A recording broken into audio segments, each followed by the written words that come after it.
going with the theme of Christmas and the holidays, but better watch out.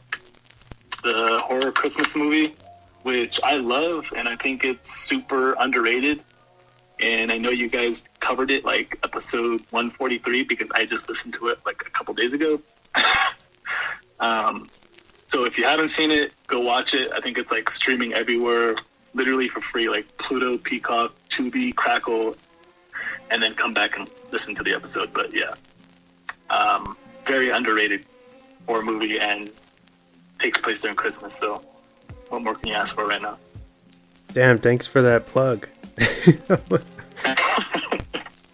Yeah, I couldn't agree more with you on Better Watch Out, dude. It's so good, and it's definitely not talked about enough for how effective it really is. That's a crazy ass movie that really subverts your expectations. Like, you think you're going one way, and then you're just tossed in other directions, and I just dig it. I watch that one every year since it's been out, I think. So I hope you enjoyed that episode, dude. Thank you for going back. I did. So just those three then? Yeah, just those three.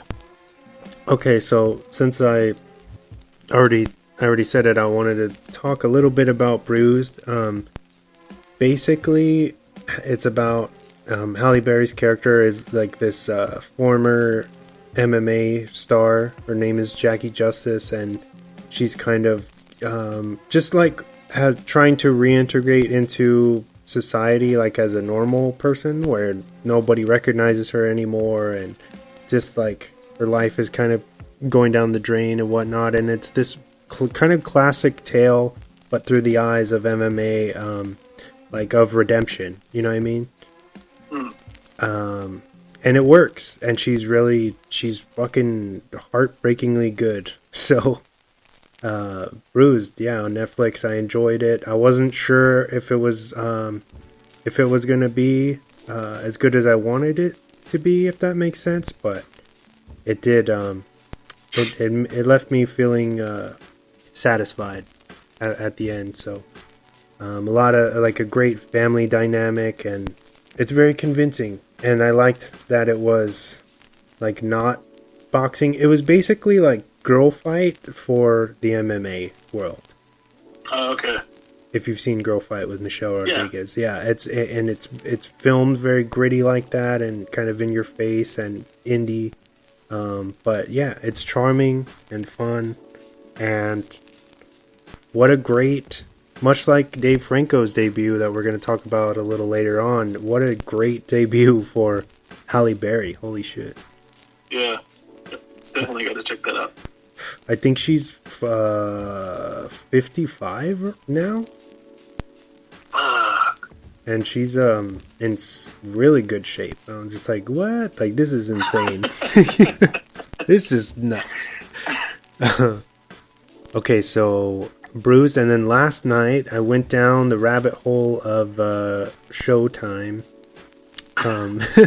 And I checked out, we did an episode on this, but I'm going to shout it out anyway. Out of the Furnace with Christian Bale, Casey Affleck, Woody Harrelson, Willem Dafoe. What a stacked cast. A beautiful film. Pretty much like a revenge film. It's pretty somber. God damn, is it a good movie, man. Out of the Furnace. Have you seen it yet? I have, dude. It is very fucking good. Christian Bale. That fool can act. Yeah. But dude, Woody Harrelson, you know, he's a chameleon, man. He can do he's so well versed everything as far as acting, because in this one he seems like brooding, and he's like this crazy like hick that with a like flaring fucking temper, you know what I mean? But feels dangerous, you know what I mean? Even though it's him. Yeah. I love that. It's older, right? Like 2014 or 13 or something like that. Yeah, I think it's 2014. It's Scott Cooper who did Antlers, I believe. Oh shit! Did you ever see that? No, I never got to see it. I'm not sure if it's still in theaters. I didn't make it, unfortunately. But I hear it's good.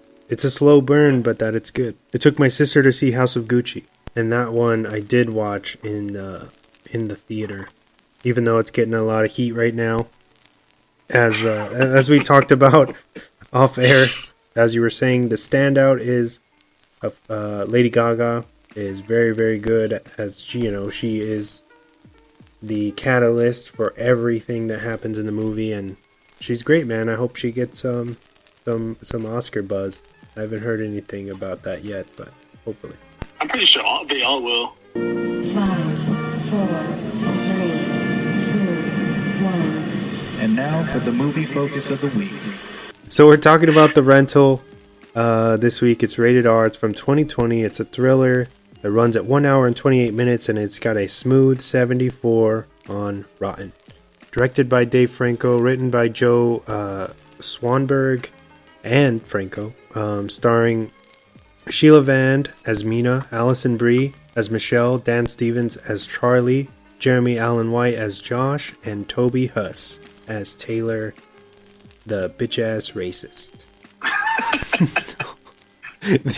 The plot follows two couples who plan a nice getaway through a home sharing service, but after getting into a brief altercation with the home's co-owner, our couples start to figure out that they may have an unwanted guest during their stay. It was easy to be nervous about going into this film when I saw it in the summer of 2020, with Franco not only having zero experience behind the camera, but also attempting to dip his toes into the thriller/horror genre that we here at the show love so much. With that being said, this movie succeeds in what it's trying to establish, a worst case scenario /home invasion-esque tale that takes its time building the tension, but we as the audience are accepting of this due to the fact that our four main players have such great chemistry, both in positive and negative situations. Our characters feel real as we are swept into the inner workings of each relationship. As for Dave Franco, he knocked this one out of the park with writing a story that feels intimate and small scale.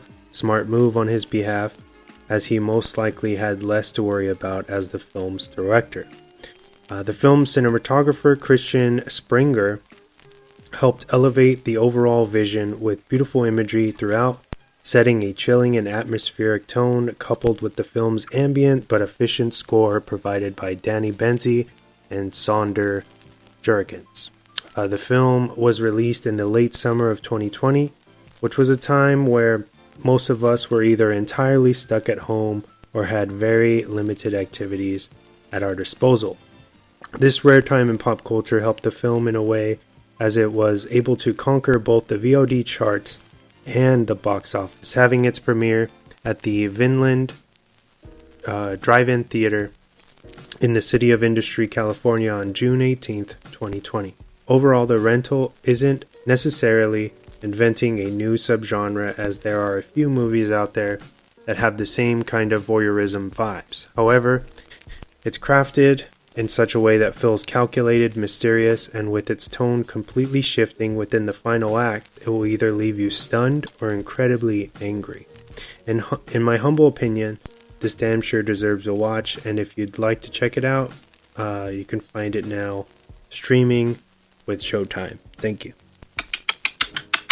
Very good, very good. So, man, I know this was a fresh watch for you. Do you have any thoughts coming out of the gate about it?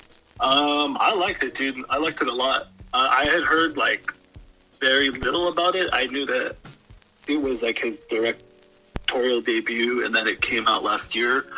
But other than that, I didn't know much about it. But yeah, dude, the cast rocks. Dan Stevens, fucking that guy can play an asshole like no one else. Everyone's good in it. Yeah, Dave Franco, he knocked it out of the park, dude. It's kind of crazy that it was his first time behind the director's chair. But yeah, I loved it. What about you? Why'd you want to talk about it? And I don't want to point out I don't want to put anybody on blast here, but we had another film.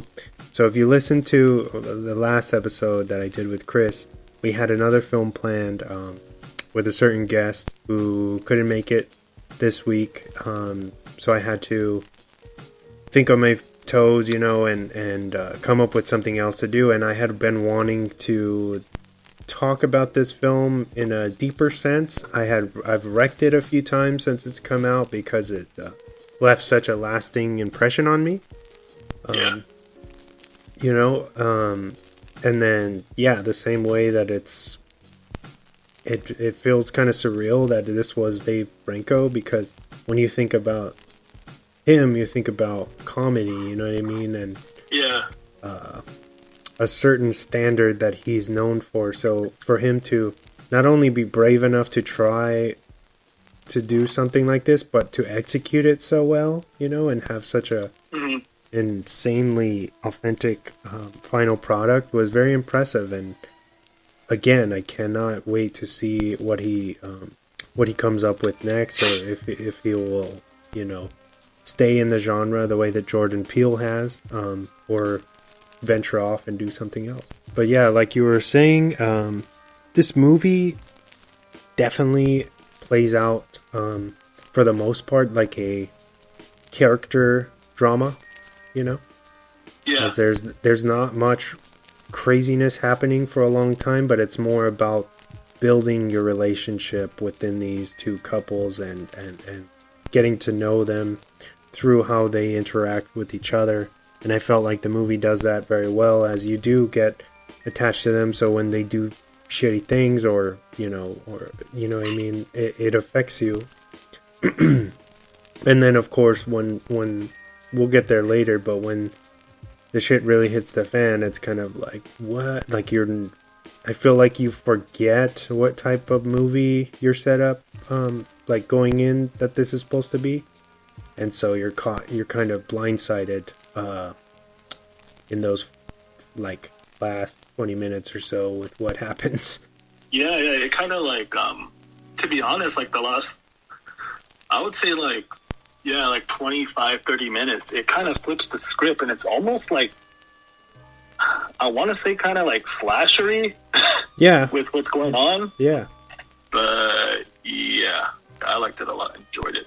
There are slasher elements, but I feel like the way that even that final act happens with everybody and the killer and everything, when he's finally revealed, or semi-revealed, I should say, like even the way that people are taken down and stuff, it's very like it's not showy whatsoever. Like they're not focusing on the kills, and it's grounds it in this way, like you would be like, if somebody were to attack us when we went to stay in an Airbnb like that, right?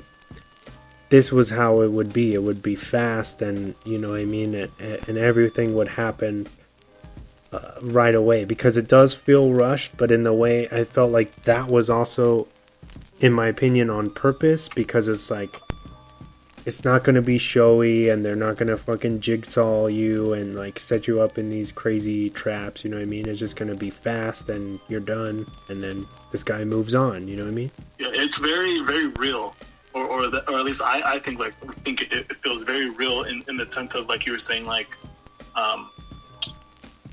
you don't really see what's happening to them, and it just feels like one after the other, and it's super fast. And I don't at all think it's rushed because of the way it's done, but it's just because I've and maybe that was a mistake, but I went and read other people's reviews, like various critics, and there's a lot of shit talking happening on this movie for some reason.